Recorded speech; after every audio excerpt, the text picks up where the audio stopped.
Literally, he was a heel grabber. Metaphorically, a heel grabber is someone who trips up another with deception and guile, a trickster. And Jacob was good at it. He got Esau to sell his birthright for a bowl of vegetable soup, not gumbo, vegetable soup. He tricked Isaac, his father, into giving him the greater blessing that Isaac had intended for Esau. Of course, Mom helped with that one.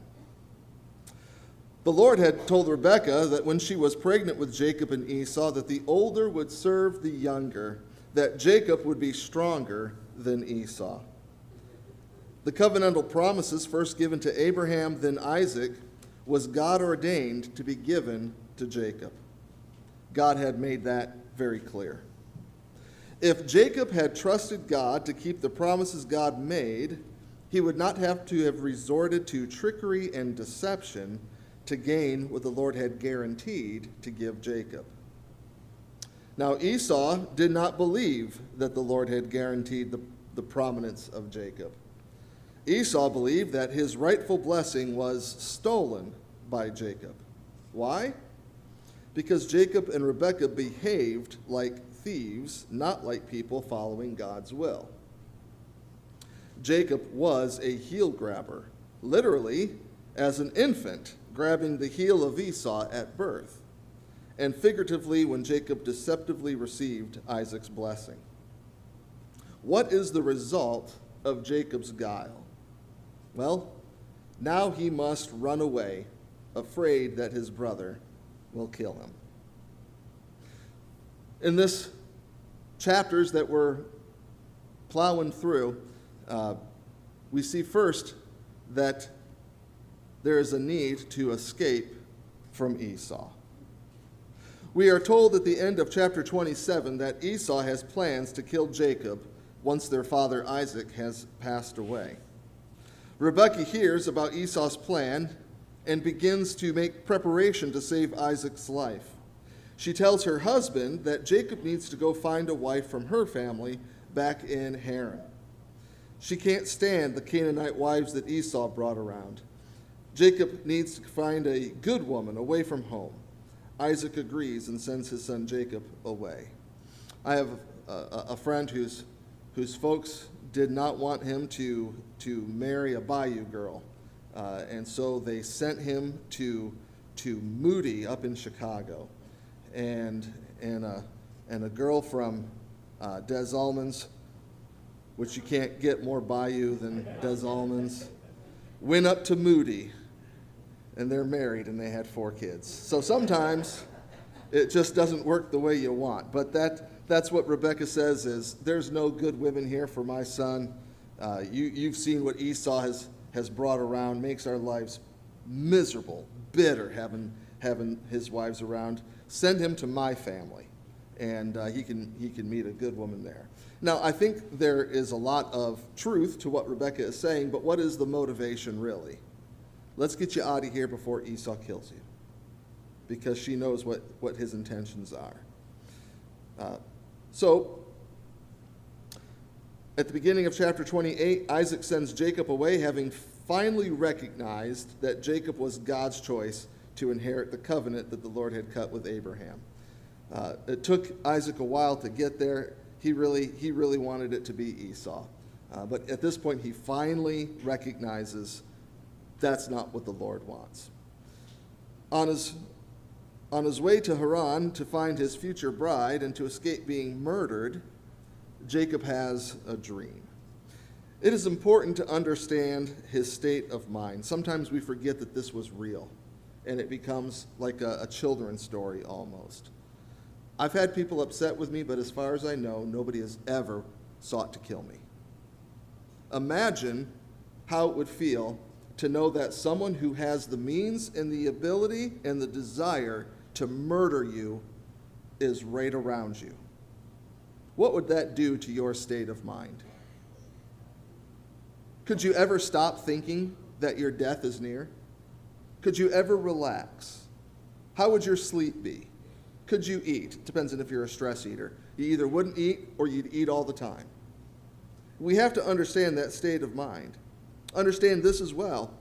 Jacob was not an explorer. Esau was the one who liked to go out and hunt and be in the wild. Not Jacob. Jacob, he preferred a domesticated life. Jacob stayed among the tents. He was a homebody. Jacob wasn't known for hunting, but he had a month's journey to get to his destination. He was traveling alone in sometimes desolate places. His brother, who was an adventurer, an avid hunter who felt comfortable in the wild, was wanting to kill him. Jacob couldn't know if Esau was trailing him. He couldn't know that. Jacob also didn't know if he could find his destination, or if he would be accepted by his uncle Laban. What if Uncle Laban had other plans for his daughters? Jacob would have had all kinds of anxiety. He is running to the unknown to escape a potential murder. It's with that mindset that Jacob goes to sleep and he dreams. We're going to be starting in Genesis 28 and hopefully getting through to 33. But we're in Genesis 28:12, and we're not jumping around this morning, so once you find 28:12, it'll be easy to keep up with where we'll be. But in Genesis 28:12, it says this, "And he dreamed, and behold, there was a ladder set up on the earth, and the top of it reached to heaven. And behold, the angels of God were ascending and descending on it." In this dream, Jacob sees that he is not alone. He is not alone. Even better, the Lord speaks to Jacob directly. Up until this point, Jacob had not directly heard from God.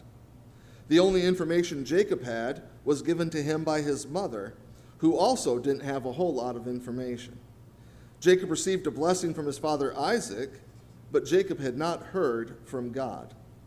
The covenantal promises given to Abraham and then Isaac had not at this point been reiterated to Jacob.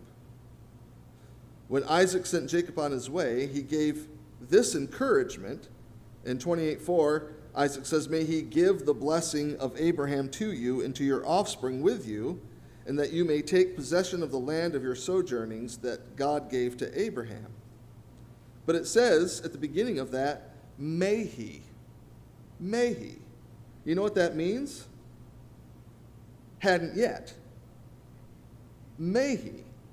May he is an expressed desire from Isaac that God would use Jacob as the descendant from which the Abrahamic covenant would continue, and in a very real sense be the beneficiary of the said covenant. May he is not nearly as encouraging as he will. The dream of the stairway connecting heaven and earth, the Lord speaks assurances to Jacob. In verse 13 and 14, it says, "And behold, the Lord stood above it, above the stairway, and said, I am the Lord, the God of Abraham your father, and the God of Isaac. The land on which you lie I will give to you and to your offspring. Your offspring shall be like the dust of the earth, and you shall spread abroad to the west and to the east, and to the north and to the south. And in you and your offspring shall all the families of the earth be blessed."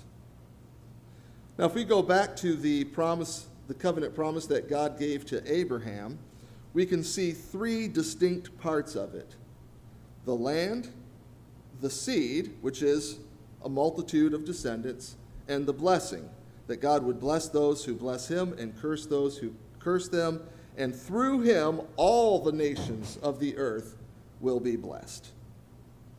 That's the blessing: the land, the seed, and the blessing.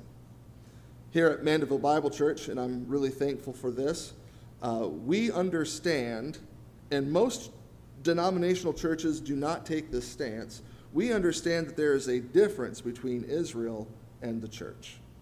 There is a distinction between Israel and the church. In many denominations, most teach that all of the promises to Israel are kept in a spiritual sense with the church, and that the church has replaced Israel in those promises. And you can do some hermeneutical gymnastics to maybe come up with the last two, but the land always is the land. And there's no spiritual promise that you can make for the land.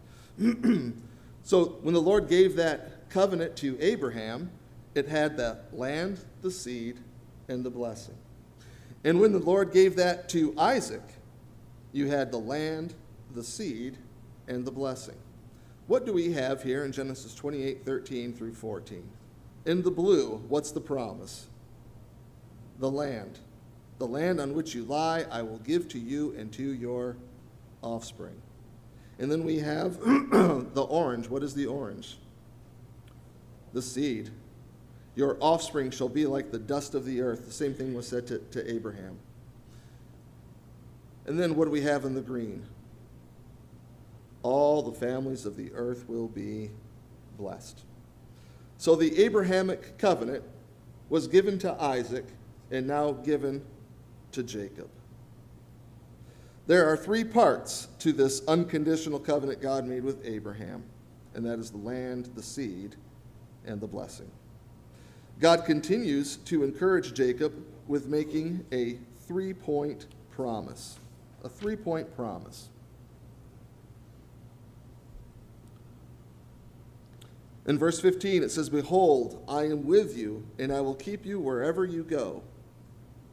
And I will bring you back to this land, for I will not leave you until I have done what I have promised you.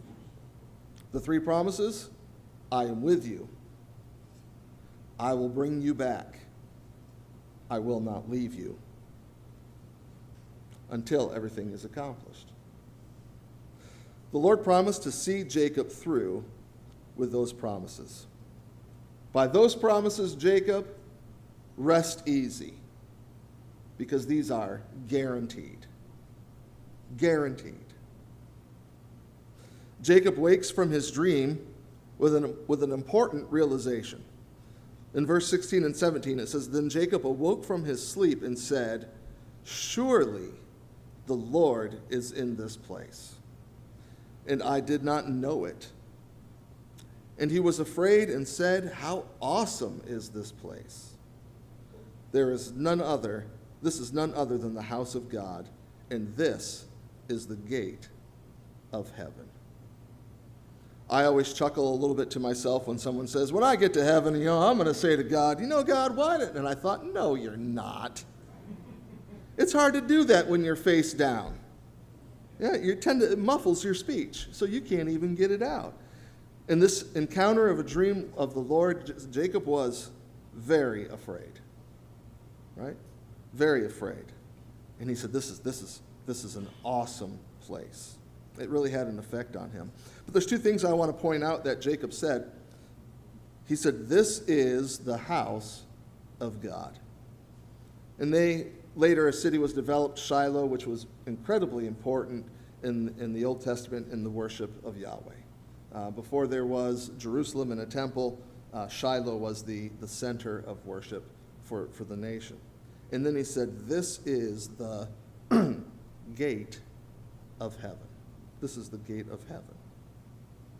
At the end of this, I'm going to assign homework, and you're going to want to know these two things, all right? These are little cheat sheet as I assign homework at the end. The next morning, after some introspection, Jacob declares a three-part promise of his own in response to God's three-point promise. Look in verse 20 through 22. It says, Then Jacob made a vow, saying, If God will be with me, and he will keep me in this way that I go, and he will give me bread to eat and clothing to wear, so that I come again to my father's house in peace, then the Lord shall be my God, and the stone which I have set up for a pillar shall be God's house, and all that you give me I will give a full tenth to you. So Jacob's three-point promise: the Lord shall be my God. This place will become a worship center, and I will forever give a tenth back to you. Jacob's three-part promise in return. Now, for a moment, let's remember who the original audience of the book of Genesis is. Who were the first to read it. You have the children of Israel that have been wandering for 40 years, and they are getting close to going into the promised land and taking possession of it. That's who the original readers are. A former pastor of mine would say, don't forget you're reading somebody else's mail. And that'll help us understand the significance of this. Moses wrote this, so during that 40 years of wandering, and their parents, these folks, the younger generation, they're waiting for the older generation to die out, sometimes by natural causes, sometimes by very unnatural causes, before they take possession of the land. So they come from enslaved people, right? And they know how to operate like enslaved people. One of the interesting things over at Destrehan Plantation that you can tour, obviously it was a plantation with slaves, but then after the Civil War, it was a freedmen's colony. And so for a number of years, these freed slaves could be there, and they taught them this is how you operate in a world where you're not a slave. Because there were things they simply couldn't know with not being allowed to learn to read and write and how to deal with different responsibilities. They had a freedmen's colony there saying, you know how to operate in an enslaved environment, but now you're free, and here's what you need to know. That's what God is doing for the children of Israel, is you probably still see yourself as former slaves of Egypt, and you need to start seeing yourselves as citizens of the promised land. Makes a difference. So they had been in Egypt for many generations and are new to following the Lord. They had the same fears of entering a new land as Jacob would have had. They had the fear of being chased from behind, as Jacob had. The parallels between Jacob and his descendants are too numerous to ignore. In Jacob's vow, he said that if the Lord provides food and clothing for him so that he is able to come back to the land of promise and to the land of Abraham and Isaac, that he would respond to that provision by submitting to the divine authority of the Lord, by setting up a place of worship in Bethel, and by giving a tenth back to what the Lord had given to him. In his pledge, Jacob obligates his descendants to uphold his promises. In Jewish thought, you are with your forefathers. So anything that they commit to, you've committed to. We don't think like that because we're American, right? But that was their thought, is that if my forefathers were there and they agreed to this, it obligates them because I was there too as their seed. So Jacob is obligating the children of Israel to uphold his promises. A son is bound by the commitment and promises of his father. Apart from that cultural tradition, the reasoning of Jacob binds the Israelites to his promises. Jacob attached conditions to his loyalty, didn't he? If God does such and such, then I will do such and such. Jacob said, if God provides food and clothing and sustains Jacob so that he can return to the land of promise, then Jacob will keep his promises. The original readers are the Israelites about to enter the promised land that was sworn to Abraham, Isaac, and Jacob. Did God provide for them on their journey from a foreign land back to the promised land? Yes. How did God do that? Did God feed them? Every day. Every day they could go out and gather manna. Manna means, what is it? They didn't have a name for it. So I say manna is like whatchamacallits. Do they still sell whatchamacallits? Do they make those anymore? My parents were in a church bowling league, and every week I would, fingers crossed, because that's the only place they would ever let me buy a whatchamacallit. I have no idea what it tastes like now. Now I need a whatchamacallit. I should have stopped talking. But every day they'd go out, and they'd gather up the manna. God provided for them all the time. But what about clothes? Well, in Deuteronomy 29:5, it says, I have led you 40 years in the wilderness. Your clothes have not worn out on you, and your sandals have not worn off your feet. That is a miracle, especially if you have kids. I don't know if their feet didn't grow or just maybe the sandals grew at night. I don't know how they did it. But the sandals and the clothes did not wear out for 40 years. Did God provide them clothes to wear? Moses wrote this prayer with Jacob, and I'm sure that was in his mind. You know, Jacob, if there's food and you provide clothing, then I'll do this. And Moses is pointing out, the Lord provided food and clothing for you as well.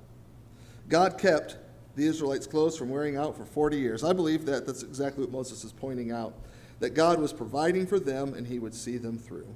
And their response should be to honor the Lord as God, to worship him alone, and to give of themselves in recognition of how much the Lord has given to them.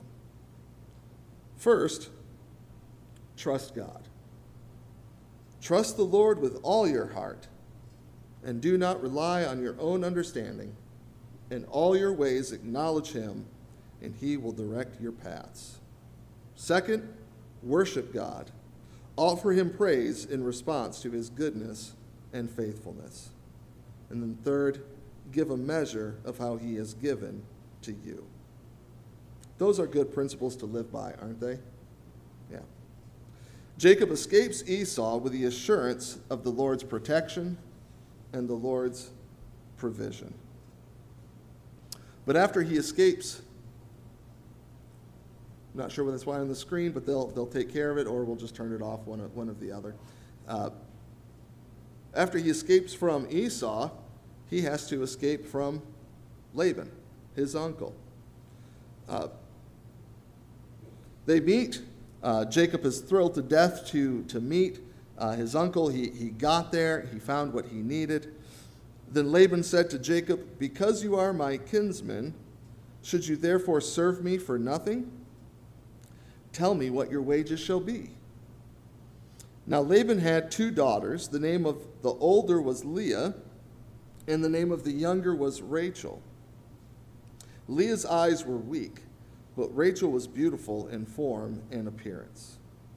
Jacob loved Rachel, and he said, "I will serve you 7 years for your younger daughter, Rachel." Laban said, "It is better that I give her to you than that I should give her to any other man. Stay with me."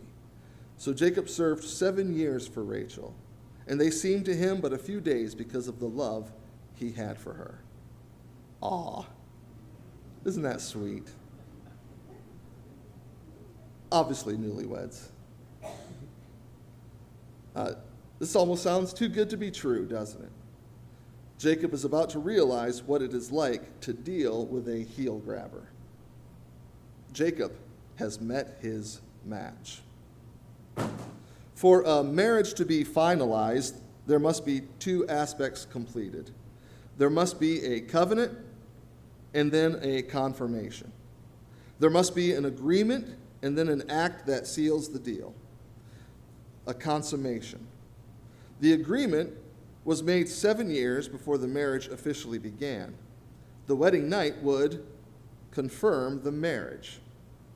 There probably was a feast and a celebration, and Jacob goes into the dark tent at night.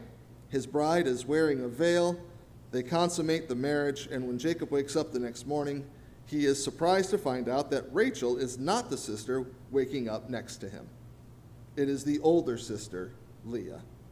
When it said that she had weak eyes, I've heard different explanations. Some have said that in the Orient, in this part of the world, that the eyes were the thing of beauty that mattered more than anything else, and so they would put dark around the eyes to make the eyes shine even brighter. And that's an explanation. So when it says that Leah had weak eyes, it just might be that her eyes weren't as vibrant. It is also possible that it's suggesting that she was cross-eyed, that she had a lazy eye. Whatever it was, that's not the sister that Jacob made the deal for, but it is the sister he woke up with. So Jacob just got Jacobed. His heel had just been grabbed. After 7 years of faithful service, Jacob got bamboozled. He goes to his uncle none too pleased, and he complains. Laban says that it is their custom that the older daughter be married before the younger sister. They come to an agreement. Jacob can also have Rachel as his wife, but he will owe another 7 years of service to Laban. So Jacob now has 2 wives who happen to be sisters. This sounds like trouble. Whenever people say, oh, there's polygamy in the Bible, yeah, but it never goes well, right? If you read this, you should never come to the conclusion that, yeah, the Bible says this is okay. It always shows it in the most horrible way possible. But now an arms race starts. Leah, the wife he didn't want, produces sons for Jacob, while Rachel, the preferred wife, is barren. Rachel is losing the arms race. So she gives her servant to Jacob to be a concubine and produce babies on her behalf. And then Leah's like, 2 can play at this game. And so she gives her servant as a concubine to produce children on her behalf. Eventually, Rachel can produce a child, and in the end, Jacob has a whole bunch of sons and 1 daughter, and there is competition, favoritism, strife, and bitterness. However, with all of that foolishness, God blesses Jacob with many children. I am so glad that God still blesses foolish people. After 14 years of service to Laban and keeping Laban's flock, Jacob wants to return home with all of his family. He's concerned that Laban might say, no, my daughters and their children stay here. And so Jacob, he wants to go, but he wants to make sure he can take his family with him. Laban recognizes that he has greatly benefited by Jacob's service and does not want Jacob to leave. In a later passage, Jacob says to him, when I came here, your flocks were small, but I tended to them, and now you're rich. And so Laban recognizes that. In chapter 30, verses 27 through 30, Laban says to him, if I have found favor in your sight, I have learned by divination that the Lord has blessed me because of you. Name your wages, and I will give it. Jacob said to him, you yourself know how I have served you and how your livestock have fared with me, for you had little before I came, and it has increased abundantly, and the Lord has blessed you wherever I turned. But now, when shall I provide for my own household also? So Laban strikes a deal with Jacob. Remember the last deal that he struck with Jacob? Yeah. Laban is not a man who should be trusted. And Jacob knows this. But the deal is spotted lambs, sheep, and goats belong to Jacob, with the idea being, I will separate those out. Today I'll go and I'll separate all of these out. And we know from genetics, you see they weren't evolutionists, they were creationists. From genetics, all that it comes will be spotted or striped. And if you see an unspotted goat, count it as stolen, because we'll know that genetically only these will produce, and that'll be my flock. So Laban agrees to the deal, and then that day begins to steal from Jacob. Laban has his crew go through the flock, separating out the ones that are spotted and striped, and sends them on a 3-day journey away from the rest of the flock before Jacob can go through and find the agreed upon goats, lambs, and whatnot. So, not to be outdone, the original heel grabber has a few tricks up his sleeve as well. He causes the weak animals to be unspotted and the stronger, more virile animals to have spots. So Jacob's flock greatly increased while Laban's did not. And you can read about the details of how Jacob went about doing that. Laban knew something was askew and began to suspect Jacob was acting deceptively, which he was. Now, I believe at this point that Jacob was desiring to be a better, more honest man, but he was dealing with Laban. And you can't wrestle with pigs without getting a little muddy.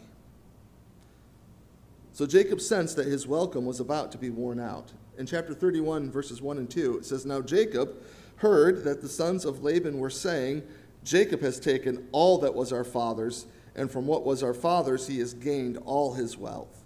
And Jacob saw that Laban did not regard him with favor as before," because he wasn't making the money that he was before. But Jacob gets a message from the Lord telling him that it's time for him to return home. Rebekah, his mom, had told Jacob that she would send word when it was safe to return home, but Jacob never got that message. Probably were never really spoken of again concerning Rebekah. She probably had passed away. It has been 20 years since Jacob had left Canaan. The Lord gives assurance that everything will be all right because the Lord promised to be with him. In verse 3 of chapter 31, it says, "Then the Lord said to Jacob, 'Return to the land of your fathers and to your kindred, and I will be with you.'" Jacob now sets his mind on escaping Laban. He might not necessarily be afraid for his life, but he does want to return with his wives, his children, and the wealth which came from his large flock. Jacob secretly gathers all that he has and waits for an opportune time to leave Laban. One day Laban goes some distance away to shear his flock, giving Jacob the opportunity to make his escape. It says in 31 verse 20 and 21, "And Jacob tricked Laban, the Aramean, by not telling him that he intended to flee. He fled with all that he had and arose and crossed the Euphrates and set his face toward the hill country of Gilead." You can see on the screen, if your eyes are good enough, the journey that Jacob makes, leaving Haran and returning to the land of his fathers. When Laban discovered that Jacob had fled with his wives, children, and flock, Laban began chasing after Jacob. I believe his intention was possibly to kill Jacob, or at the very least to take back his daughters and flock.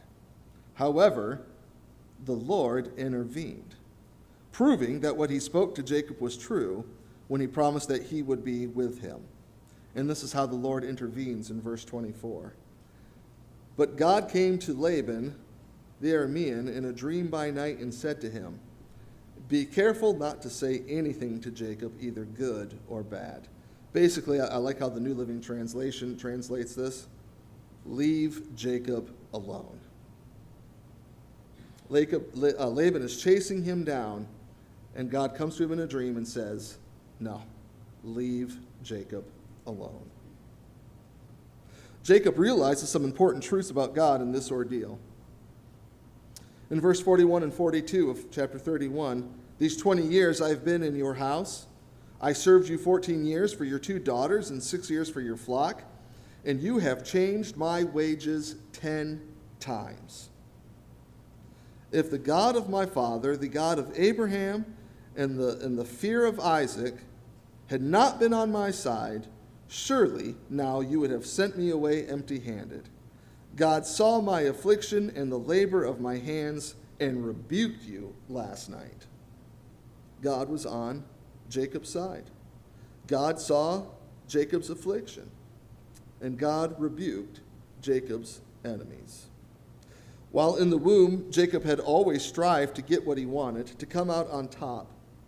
While with Laban, he met his match with sneaky, deceitful behavior, guile. He learned that God is with him. He doesn't need to be a heel grabber anymore. With God's intervention, Jacob and family continued their journey home. The Lord's command was to return, and Jacob's recognition is that the Lord saw him through. But now we have our last escape, and this one Jacob didn't see coming. Escape from the Lord. How do we mean that? Well, Jacob continues his journey. He successfully moved away from Laban, but now begins to fear what he is moving towards. Who's he moving towards? Esau, a bitter, angry Esau. All his attention is now on successfully navigating that encounter. Jacob sends messengers to feel Esau out, and those messengers return with news that Esau is coming with 400 men. You don't need 400 men to say hello. Jacob is panicked. He prepares to split his group in two, hoping that Esau will only be able to kill half of his family and the other half will be able to escape.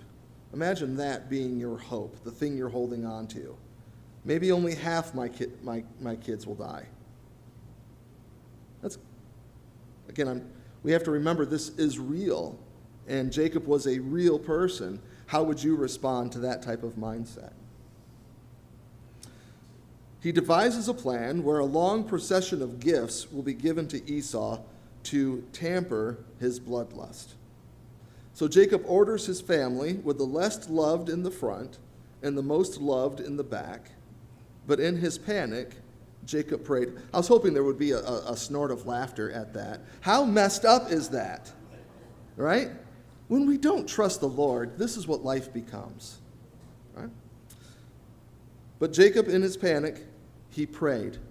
And this prayer, if you are the type that underlines or writes in your Bible, this is one of those prayers you need to underline. Verses 9 through 12. Jacob said, O God of my father Abraham, and God of my father Isaac, O Lord, who said to me, return to your country and to your kindred, that I may do you good. I am not worthy of the least of all the deeds of steadfast love and all the faithfulness that you have shown to your servant. Isn't that a far cry from the attitude of, how can I take my brother's birthright? How can I trick my father into receiving the blessing that I deserve? Between the two, I'm much more worthy. And now he says, I'm not worthy. What a change in attitude. And he says, for with only my staff I crossed this Jordan, and now I have two camps. Please deliver me from the hand of my brother, from the hand of Esau, for I fear him, that he may come and attack me, the mothers with the children. But you have said, I will surely do you good, and make your offspring as the sand of the sea, which cannot be numbered for multitude. In this prayer, Jacob reminds himself of God's promises. He recognizes his lack of worthiness, and he remembers God's continuous blessing. I had nothing when I crossed. Now look at me, God, you have blessed me. You have seen me through. I'm not worthy of your steadfast love, but he's appreciative of it. Later, when Jacob talks with Esau, and all the gifts are being given, and Esau says, I don't have need to keep this. And Jacob's response is, Esau, I have enough. Again, isn't that a far cry from the man who heel-grabbed his way to the birthright and to the blessings of that gave to Isaac? I'm content. I have enough. The Lord has been good to me. He's seen me through.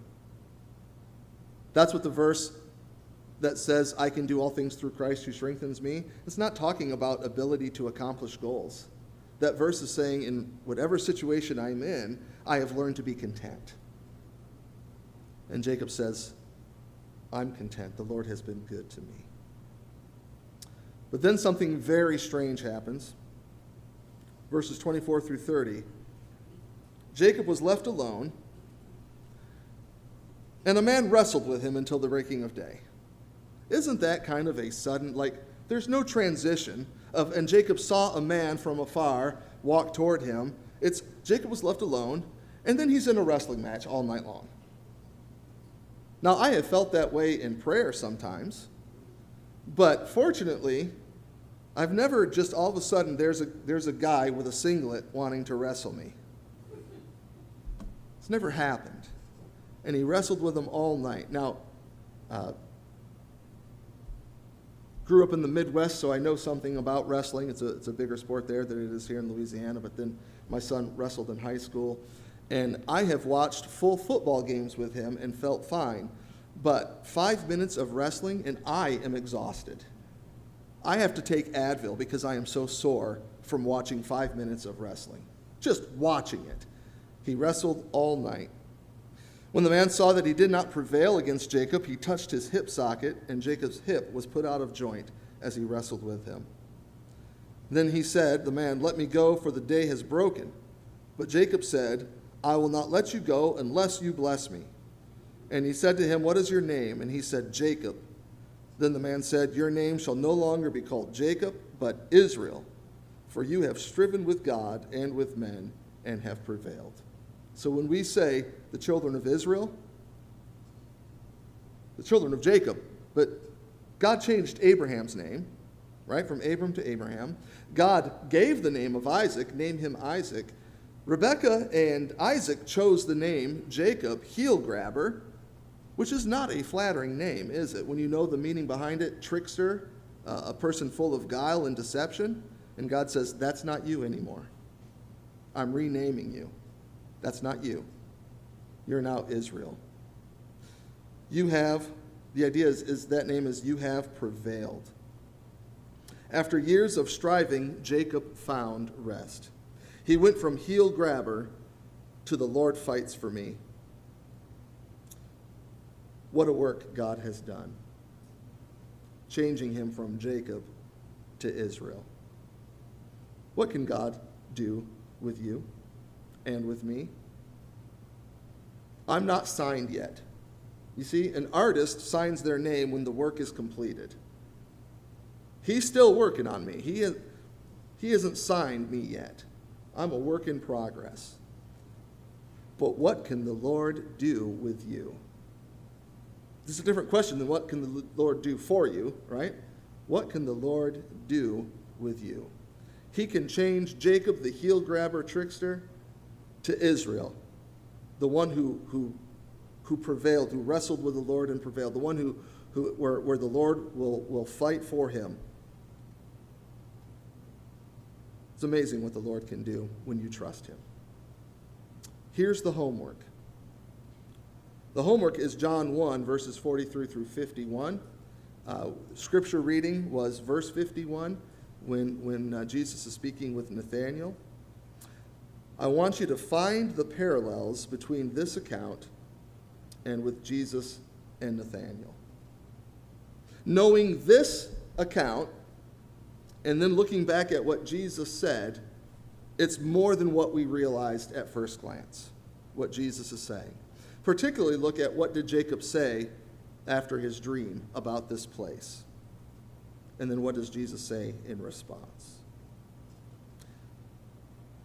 But I want to reiterate what the Lord can do when we trust him. When we trust him to change us. When we trust him to keep his promises.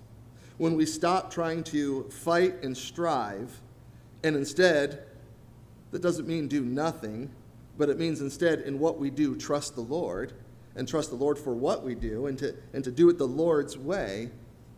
He changes us, and he continues to change us. But only when we fix our eyes.